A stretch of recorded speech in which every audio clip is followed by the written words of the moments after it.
Welcome to my podcast. I'm the Laughing Philosopher. Life is complicated. You are complicated.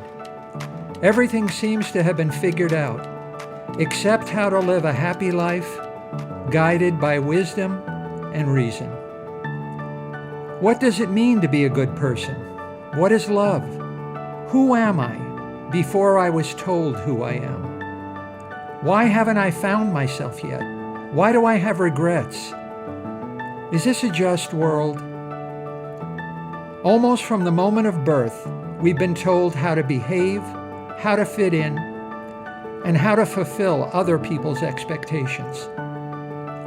We grow to fear that we will lack importance or cease to exist in the lives of others if we think for ourselves and question the rules and roles that we've been told define us. Only when wisdom and reason removes this illusion can we live authentically in the world around us and become our real selves. Episode 4. Is the idea of God rational or just crazy? Is God someone like you, just bigger? Human beings are a mess. We are a mess of conflicting beliefs and emotions, living in a messy world of conflicting beliefs and emotions. One moment you're crying, the next moment you're laughing. What are you? Angry and compassionate, greedy and generous, ignorant and wise. You are a contradiction in a world of contradictions. The mind creates everything. If you think something is easy, it's easy. If you think something is impossible, it's impossible. Heaven is not in the sky, said Jesus. Heaven is in you. It is livable. We don't see things as they are.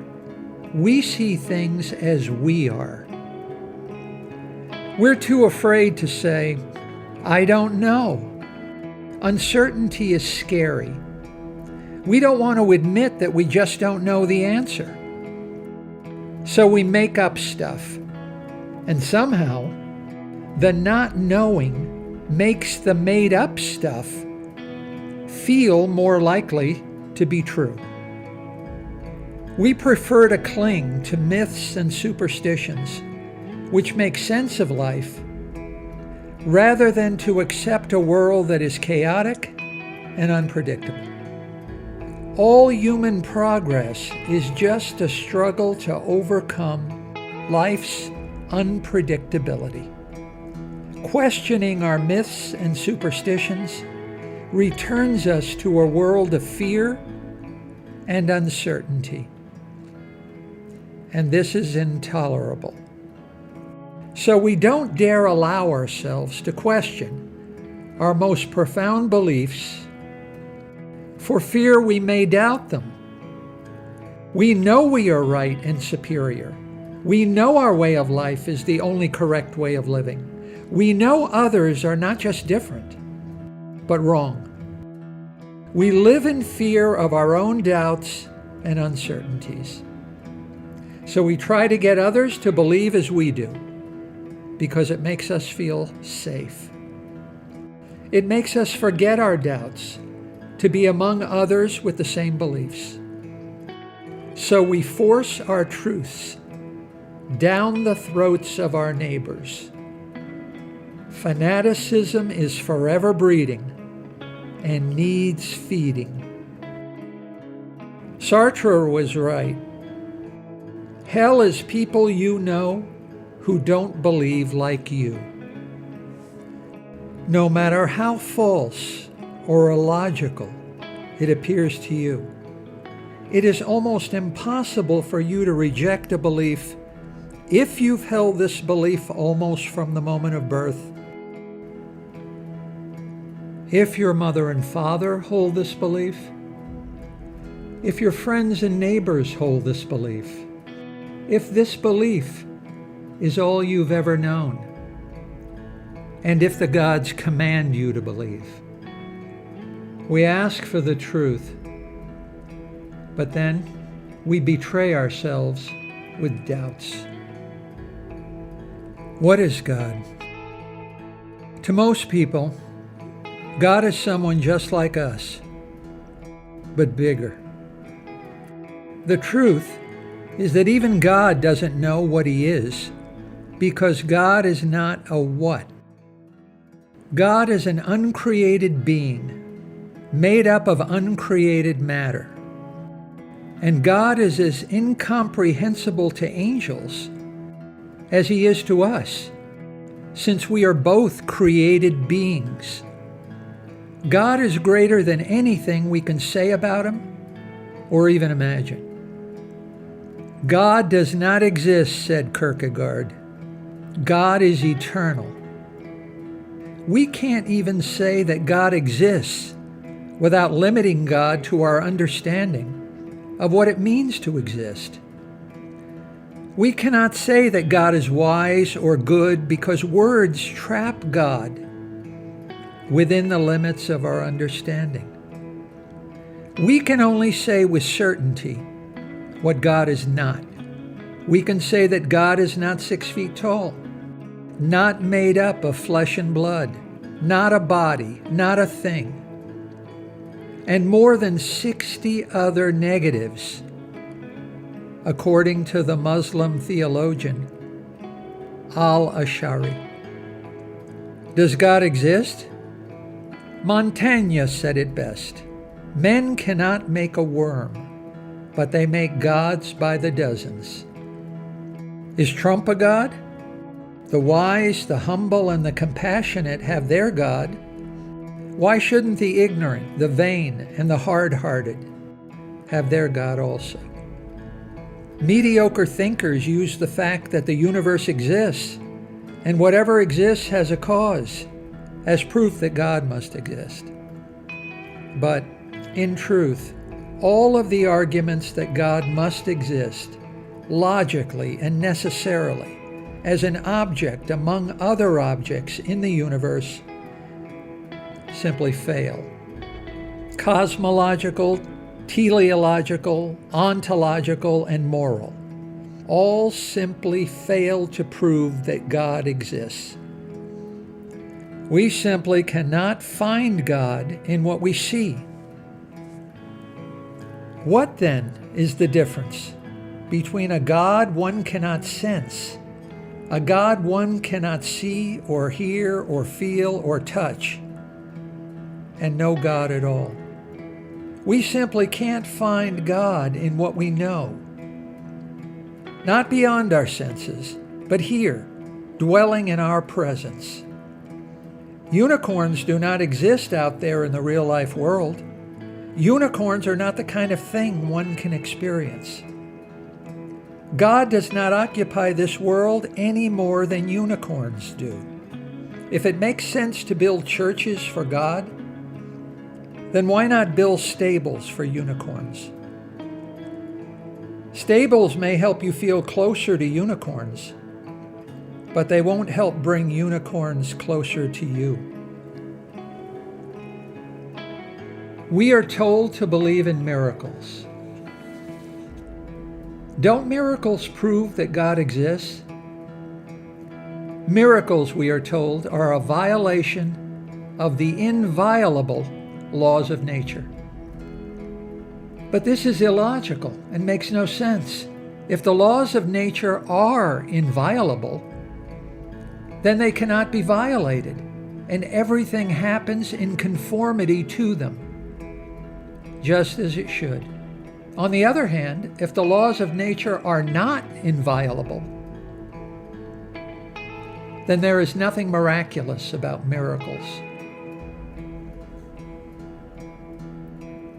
What is life for? Wittgenstein said, "I don't know why we're here, but I'm pretty sure that it's not in order to enjoy ourselves." But the answer is obvious to those who believe there is a God. The purpose of life is to obey God's laws in the Bible. Period. Personally, I like reading the Bible. It makes me sleepy. If you're not completely confused by the Bible, then you don't understand it. The Bible tells us that God prefers us free, with the risk of disorder, rather than control without freedom. Why then would God give us a book of instructions? Why would God empower us with free will, only to give us a book of instructions that tells us how to live and punish us if we ignore or disobey it? God gives freedom with one hand, but demands conformity with the other. Does the left hand know what the right hand is doing? Or is God just crazy? Why do bad things happen to good people and good things happen to bad people? If God is all good and all powerful, then why evil? Is God malicious or impotent? The Bible's answer to the problem of evil is free will. We are told that it is more important to God that we are free to choose evil, than to coerce us into being good. Why then give us a book of instructions? Is murder wrong because God says it is? Or does God say it is because murder is wrong? Socrates was confused too. Why is abortion wrong? Who should have more authority over the house? The owner or the tenant? Why is masturbation sinful? Why would God care what people do in bed, as long as it's interesting? The Bible tells us that God loves us as a father loves his children. Do children beg their earthly father to give them their daily bread? They expect him to do it. They neither feel grateful nor does he expect gratitude. It's difficult to worship a God who is no better than an ordinary, decent person, wrote Maugham. There is no more cruel way to punish a person than to force one to do things that make no sense. If you hit yourself on the head with the Bible and you hear a hollow sound, it doesn't necessarily mean your head is empty. Yes, the Bible can be used to impose order on our messy, confusing world. But James Joyce did the same thing using Ulysses. Joyce showed that the Bible stories are no more helpful than the stories of Ulysses in finding the meaning of life. And if there is no afterlife, then death is going to feel pretty much the same as you did before you were born. Jesus plainly said, the Bible was created for us. We were not created for the Bible. Why do we keep putting more and more money into a parking meter in front of an empty parking space? The Bible is a book. The Bible is a good book, but perhaps it isn't an instruction manual of rules and procedures. Perhaps we've simply misunderstood the Bible's purpose and used it the wrong way, like using a yardstick to measure virility or using wealth to measure character. Perhaps the Bible is not an iron cage, but a liberator of them. Not an idol, but an ideal. Human beings are different from all other beings. We are able to question our being and our world. Living is easy with eyes closed. John Lennon. We refuse to think about things we are afraid to think about. A ship in harbor is safe, but that's not what ships are for. Just as fish are the last to discover water, the human mind can be so immersed in foolishness that it is unaware of it. The Bible tells me that I am no better than God. So God will forgive me if I forgive others. The Bible also tells me that if I do not forgive others, then God is no better than I am and will not forgive me. The Gospel according to Mark, chapter 11, verses 25 and 26. So, I am no better than God, and God is no better than me. Are we then equal? When God became a man, did man become God? Are we then one and the same? You and I will not be remembered. Everything we do is vanity and chasing the wind. We are only the glitter of the sun on the surface of the water, said D.H. Lawrence. Eternal, all-powerful, all-knowing, all-good, do we dress God in the clothes we would like to wear? To more people, as I believe, so does God. God looks like something I've seen. My ego. We've figured out everything else. Isn't it time we figured out how to live with God? Hi, I'm Dr. Robert Corey, the Laughing Philosopher. Thanks for listening to my podcast. I've devoted my professional life to the intersection of sociology and philosophy, where the contemporary problems of life meet the ideas and convictions of the greatest human minds. Join me by subscribing to The Laughing Philosopher as we use reason and wisdom to explore big answers to the most important of all big questions: how to live.